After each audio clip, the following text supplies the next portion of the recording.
어찌하여 멀리 계십니까? 라는 제목으로 말씀 전하겠습니다.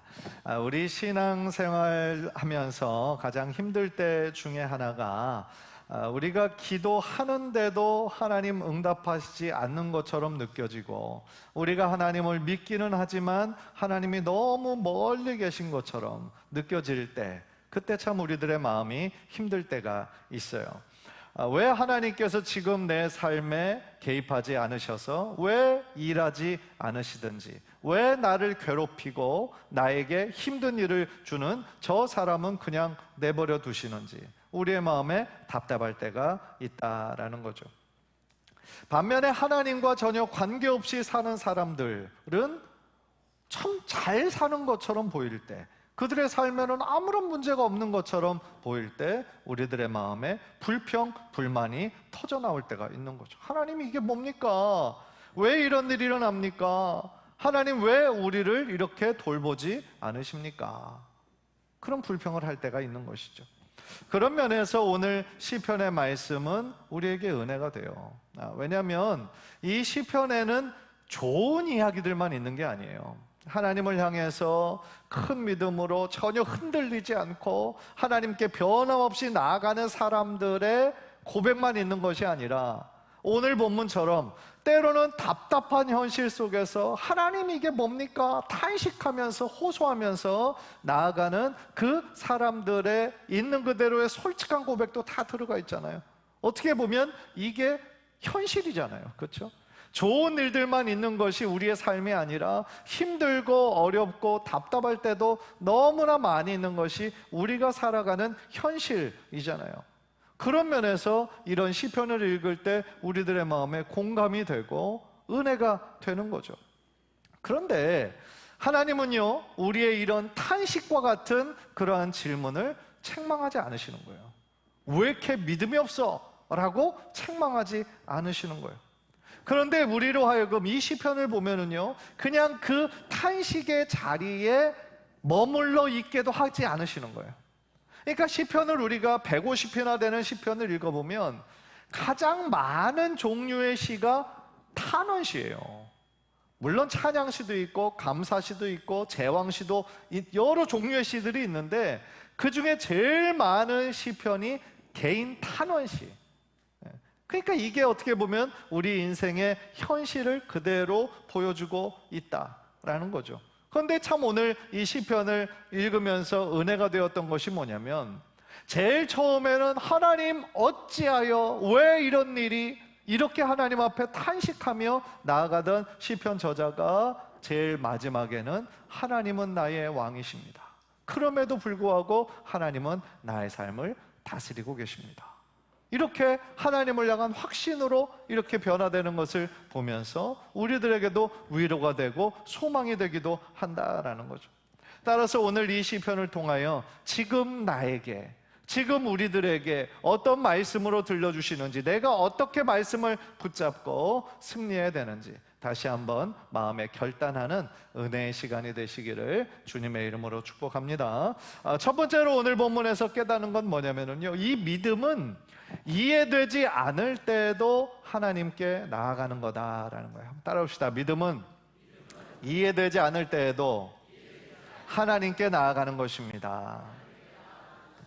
다윗은요, 이런 답답한 상황 속에서 자신의 절박한 마음을 있는 그대로 드러내죠. 1절을 보시면 여호와여, 어찌하여 멀리 서시며 어찌하여 환난 때에 숨으시나이까. 어찌하여를 두 번이나 하는 거예요. 왜 이렇게 멀리 계십니까? 왜 환난 때에 드러내지 않으시고 숨으십니까? 탄식하는 거죠. 그러니까 겉으로 보기엔 너무 아무것도 안 하시고 침묵하시는 것 같은 그런 답답한 상황을 지금 다윗은 그냥 솔직하게 하나님께 아뢰고 있는 거죠. 항변하는 거죠. 사실 우리들의 삶에서도 이런 일들을 종종 만납니다. 그런데 하나님은 우리를 그런 어려움에서 바로 건져내 주지 않으시는 거예요. 그렇죠. 오랜 질병 생활 가운데 있으신 분들, 치료를 계속 받아도 별다른 진전이 없으신 분들, 마음에 이런 답답한 마음이 드는 거죠. 하나님, 언제까지입니까? 나 언제 회복될 수 있습니까? 오늘 본문의 이 다윗도 어떻게 보면 참 답답한 상황에 있었던 것 같아요. 그래서 내가 지금 하나님의 도움이 너무 필요한데 왜 숨어 계십니까? 하나님께 표현하고 있는 거죠. 그런데 여러분 한번 생각해 봤으면 좋겠어요. 시편 기자는 지금 하나님이 멀리 계신 것처럼 느꼈어요. 그런데 하나님이 정말 멀리 계셨을까요? 아니에요. 시인이 그렇게 느꼈을 뿐이에요. 무슨 이야기입니까? 안타깝게도 우리의 믿음은요, 우리의 느낌에 따라 좌우될 때가 많이 있는 것 같아요. 내 마음에 그냥 그렇게 느껴지는 거예요. 우리를 둘러싼 환경이 어려워지면 하나님이 멀리 계신 것처럼, 그냥 바라만 보시는 것처럼 느낄 때가 있다라는 거죠. 그런데 우리가 반드시 기억해야 되는 사실이 있어요. 그게 뭐냐면 우리의 느낌은 하나님이 멀리 계시는 것처럼 느껴진다 할지라도 하나님의 말씀은 뭐라고 말씀하시냐면 하나님은 언제나 우리를 가까이 하신다는 거예요. 느낌은 하나님이 멀리 계신 것 같지만 하나님의 말씀은 하나님은 절대로 우리를 떠난 적이 없으시다는 거예요. 따라서 중요한 사실은요, 우리가 무엇에 우리의 신앙의 근거를 두고 살아갈 거냐는 거예요. 우리의 감정과 느낌이 말하는 대로 그렇게 생각하며 살 것이냐, 아니면 변하지 않는 하나님의 말씀을 붙잡고 살아갈 것이냐라는 거죠. 왜냐하면 우리 하나님은 절대로 변함이 없으신 분이잖아요. 우리의 감정과 느낌은 하루에도 수십 번, 수백 번씩 바뀔 수 있어요. 그러나 우리 하나님과 하나님의 말씀은 영원히 변하지 않으신다라는 거죠. 따라서 우리가 정말 붙잡아야 될 것은 하나님의 말씀을 붙잡는 삶이 되어야 될 줄 믿습니다. 그래서 2절부터 11절까지를 쭉 살펴보면요, 왜 다윗이 그렇게 느꼈는지, 왜 이렇게 하나님이 멀리 계시고 아무런 일도 행하지 않으시는 것처럼 느꼈는지 그 이유가 나와요. 한마디로 얘기하면 악인이 정말 기세가 등등한 거예요. 하나님을 믿지 않아도 너무 잘 되는 것처럼 보이는 거예요. 사실 이런 악인들의 삶의 특징은요, 다 교만하다라는 거예요. 교만합니다. 그래서 하나님이 없다고 생각해요. 하나님이 지금 보지 않으신다라고 생각을 하는 거예요. 4절을 보세요. 4절 우리 다 함께 읽읍시다. 시작. 악인은 그의 교만한 얼굴로 말하기를 여호와께서 이를 감찰하지 아니하신다 하며 그의 모든 사상에 하나님이 없다 하나이다. 감찰하지 아니하신다, 하나님이 안 본다 이 얘기예요. 하나님이 안 보셔. 그리고 하나님 없어. 그러니까 어떻게 합니까? 악인들이 자신들이 늘 하던 일을 정당화하면서 약한 자들 괴롭히고 무죄한 자들, 가련한 자들 넘어뜨리고 약탈하고 이런 일들을 했다라는 거죠. 그래서 다윗은 그런 모습들을 보면서 마음에 분통이 터지는 거예요. 분개하는 거예요. 탄식하며 하나님께 호소하는 거예요. 어찌하여 왜 이런 일을 그냥 방관하십니까? 사랑하는 성도 여러분, 우리도 살면서 이런 일을 만날 때가 있어요. 기도가 오래 응답되지 않으면 하나님이 정말 내 기도를 듣고는 계실까? 그런 생각이 드는 거죠. 여러분, 한 제목을 놓고 얼마나 오랫동안 기도해 보셨습니까? 그런데 중요한 거는요, 시편 기자는 하나님을 떠나지 않았어요. 비록 하나님이 지금 아무것도 안 하시는 것처럼 느껴진다 할지라도 그러한 불평과 탄식을 하나님 앞에 들고 나아가서 하나님께 호소하는 거예요. 저는 이게 중요하다고 생각해요. 왜냐하면 많은 사람들이 하나님에 대해서 의심이 들 때가 있잖아요. 하나님, 교회 다녀봤는데도 뭐 내 삶에 나아지는 게 하나도 없고 어려운 일만 계속 생기고, 아유, 하나님 안 계신 것 같아, 나 그냥 안 갈래. 그죠? 많은 사람들이 그냥 이런 의심이 생기면 조용히 떠나요. 교회를 떠납니다. 하나님을 떠나요. 그런데 이 다윗은요, 이 현실적으로 하나님이 느껴지지 않고 하나님이 너무 멀리 계신 것처럼 느껴져도 하나님 앞에 나와서 자신의 있는 모습 그대로 그냥 탄식하는 거예요. 하나님 왜 이렇습니까? 저는 이런 모습을 우리가 붙잡아야 된다, 본받아야 된다라는 거죠. 여러분, 믿음의 성장이 언제 일어납니까? 물론 어떤 경우는 태어날 때부터 그냥 모태교인으로 태어나서 한 번도 의심하지 않고 성경에 있는 거 그대로 그냥 믿는 분들도 계세요. 그것도 참 순전한 믿음이다라는 생각이 들어요. 그런데 많은 경우는요, 성경을 읽으면서 질문이 생기잖아요. 이게 진짜일까? 이게 가능해? 그런데 이렇게 말씀하셨는데 왜 우리 현 시대는 이렇게 되지 않아? 질문이 있는 거예요, 질문. 그런데 질문을 가지고 그 질문을 하나님 앞에 가지고 나아갈 때 우리들의 믿음의 성장이 일어나는 거예요. 왜요? 그 믿음의 어떻게 보면 회의의 그 질문이 하나님을 붙잡고 기도하는 그 시간들을 통하여 어느 순간 깨달아지는 거예요. 어느 순간 이해되어지고 어느 순간 믿어지는 거예요. 아, 하나님이시라면 그럴 수도 있겠구나. 하나님이시라면 가능하구나. 그런 믿음이 생기는 것이죠. 따라서 우리들에게 질문 생기는 거, 그것 자체로 우리들에게 스스로 정죄할 필요 없어요. 나는 왜 이리 믿음이 없을까? 스스로 정죄할 필요 없어요. 근데 중요한 거는 나의 그 질문이 생길 때 하나님 앞에 솔직하고 정직한 마음으로 나와야 된다 라는 거예요. 오늘 시인이 그렇게 기도했던 것처럼, 하나님 왜 이렇습니까? 왜 이런 일이 일어납니까? 나는 정말로 이해할 수 없습니다. 그런 솔직하고 정직한 마음으로 하나님 앞에 나아갈 때에 물론 시원한 해답이 바로 주어지면 좋겠지만 그렇지 않는 경우가 훨씬 많죠. 시원한 해답이 주어지지 않아요. 여전히 깜깜해요. 그러나 우리가 그렇게 우리의 있는 모습 그대로 하나님 앞에 가지고 나가기로 결단할 때 어느 순간에 우리가 가졌던 그 질문들이, 신앙적인 회의가 믿음의 확신으로 바뀌게 될 줄 믿습니다. 중요한 건 하나님을 절대로 떠나면 안 된다. 하나님 앞에 변함없이 기도하며 나아가야 된다라는 거예요.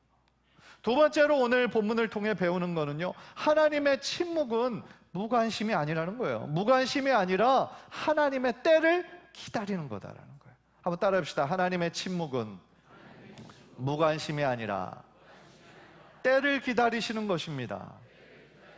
아멘이십니까? 네네. 12절을 보면요, 이 시편 저자가 가졌던 그 탄식과 많은 질문들이 어느 순간 확신으로 바뀌어요.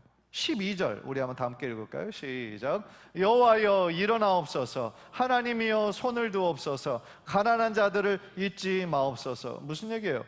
하나님이 일어나고 손을 들고 잊지 말고, 그러니까 지금 어떻게 하냐면 하나님 지금 역사해 주세요, 하나님 지금 일하여 주세요 라고 지금 하나님 앞에 부르짖고 있는 거죠. 지금 나의 이 순간에 개입해 주세요.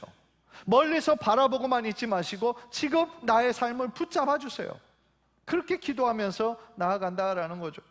그리고 13절을 보니까 다윗은 방금 앞에서 하나님은 악을 감찰하지 않으신다, 그러니까 악인들이 그렇게 발언했거든요. 하나님은 지금 보지 않으셔, 감찰하지 않으셔, 그렇게 얘기했는데 다윗은 뭐라고 얘기하냐면 그들이 말하는 건 다 거짓이다라는 거예요. 거짓말이다라는 거예요.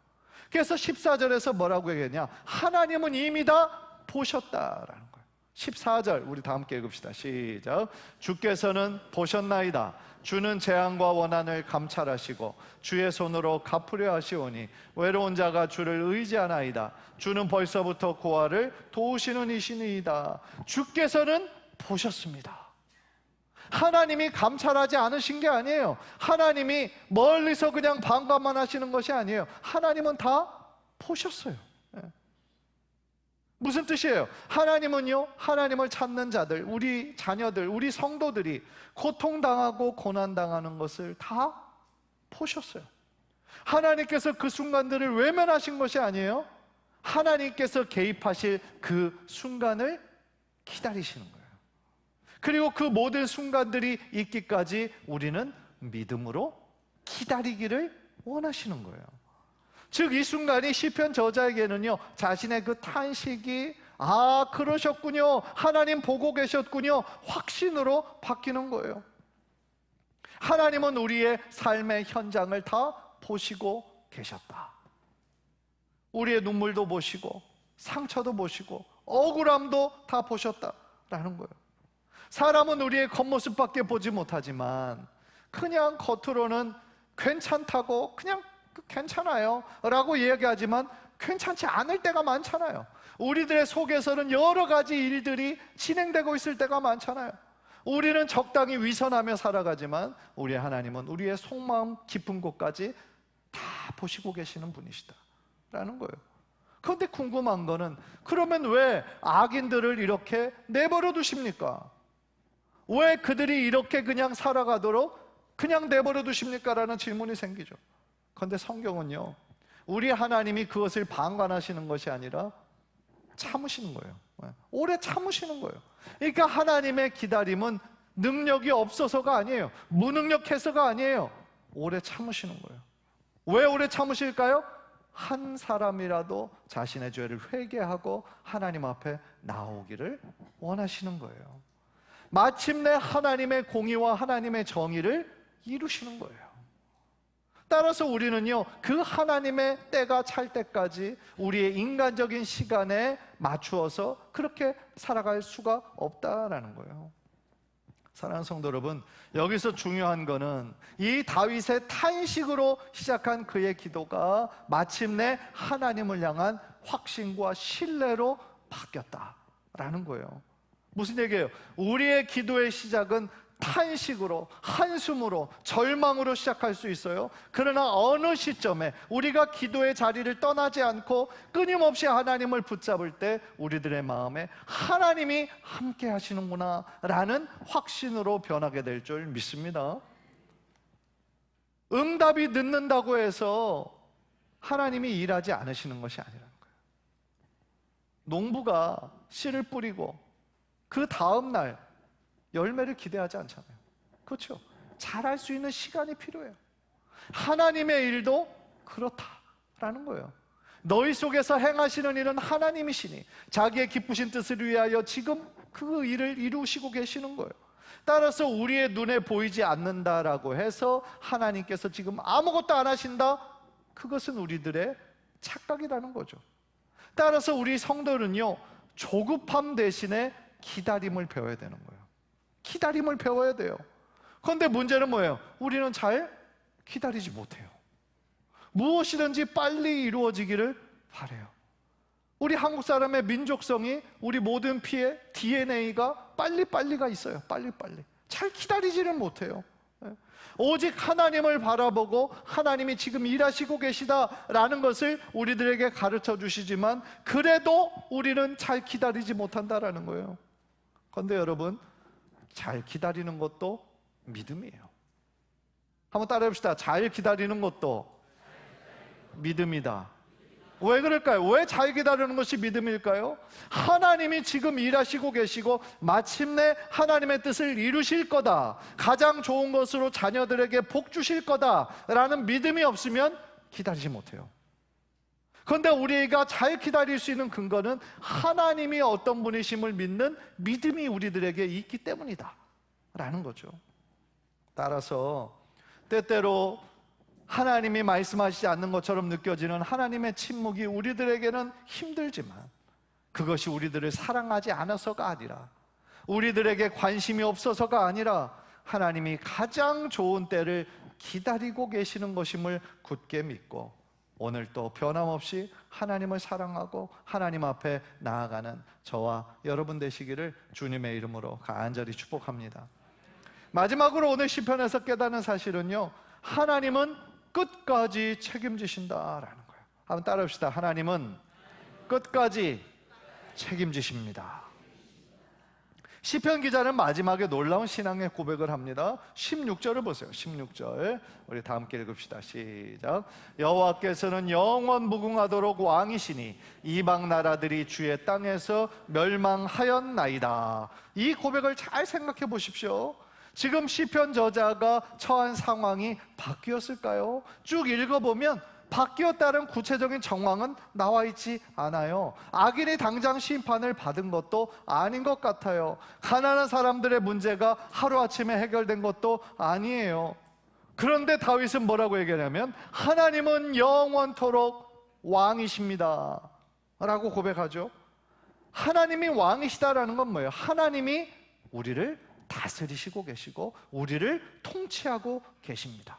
무슨 얘기예요? 하나님께 속한 하나님의 자녀들을, 하나님 나라를 살아가는 하나님 나라의 백성들을 하나님께서는 끝까지 책임지신다 라는 거예요.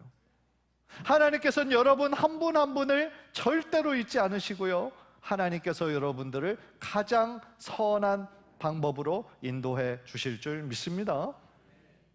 따라서 이 세상을 우리가 보면은 사실은 세상의 왕들은, 세상의 대통령들은 자기 백성을 버리는 경우도 있어요.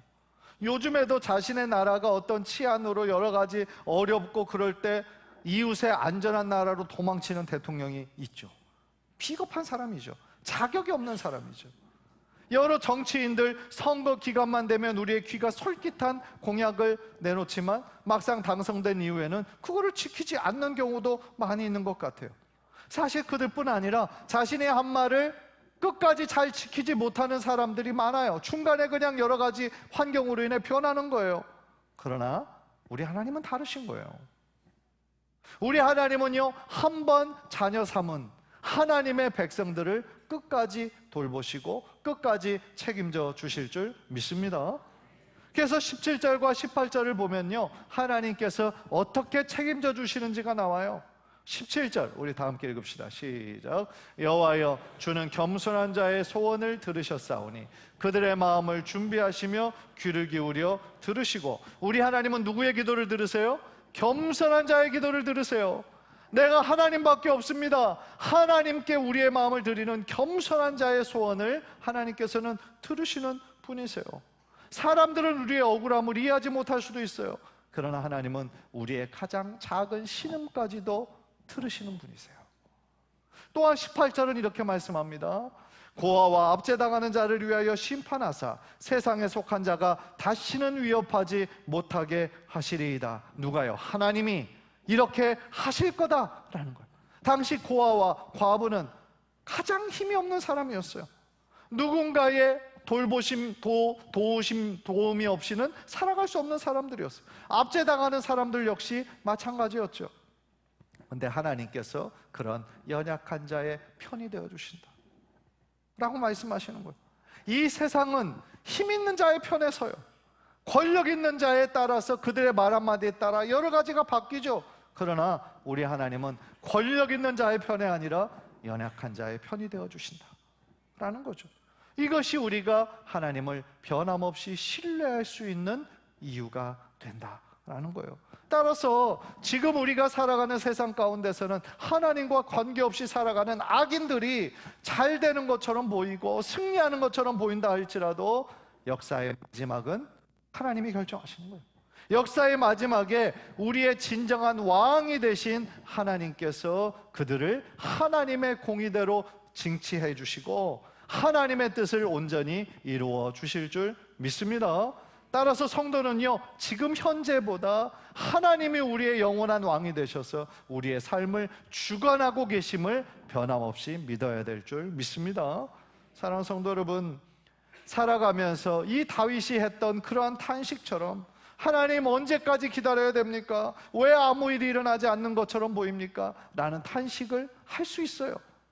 그런데 그 할 수 있지만 그것을 정직한 마음으로 하나님께 나아가야 된다라는 거죠. 그리고 무엇보다 우리들의 마음에 우리 눈에 보이지 않아도 하나님은 지금도 일하시고 계심을 믿는 믿음이 있어야 된다라고 했죠.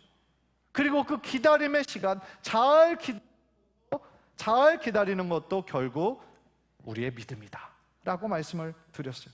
생각해 보면요, 이 성경에 나오는 여러 믿음의 사람들의 삶 가운데 다 이런 기다림의 시간이 있었어요. 제일 처음 나오는 믿음의 조사량이라고는 아브라함도 하나님의 그 약속을 받은 후 얼마 만에 그 하나님의 약속이 이루어졌을까요? 바로 이루어졌을까요? 아니요, 25년이나 걸렸어요. 요셉도 하나님의 꿈을 봤죠. 꿈의 사람이었죠. 꿈꾸는 자였죠. 그런데 그 꿈을 받은 후 어떻게 그 꿈대로 곧바로 이루어졌습니까? 아니요, 13년 동안이나 다른 나라에 노예로 팔려가서 억울한 일을 많이 당했어야 됐어요. 다윗은 어떨까요? 하나님께서 하나님의 마음에 합한 자라고 칭찬을 드렸던 다윗도 이미 성령의 기름 부음을 받았음에도 불구하고 그가 왕이 될 때까지는 또한 오랜 시간이 걸렸다라는 거죠. 그 기간 동안 그는 여러 가지 고통을 당하고 사울의 그 위협을 늘 피해 다니는 사람이었다라는 거죠. 생각해 보십시오. 모세도 마찬가지죠. 하나님께 귀하게 쓰임받기 이전에 40년이라고 하는 광야의 시간, 기다림의 시간이 그에게 필요했던 것 아니겠습니까? 그런데 여러분, 제가 방금 예를 들었던 그 믿음의 사람들 한 사람 한 사람 다 생각해 보세요.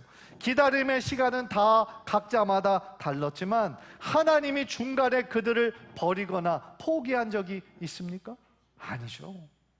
그 모든 순간순간에 하나님께서 그들과 함께하여 주셨고 오히려 그들을 믿음의 사람으로 연단시키셔서 하나님의 때에 그들을 위대한 믿음의 사람으로 사용하시잖아요.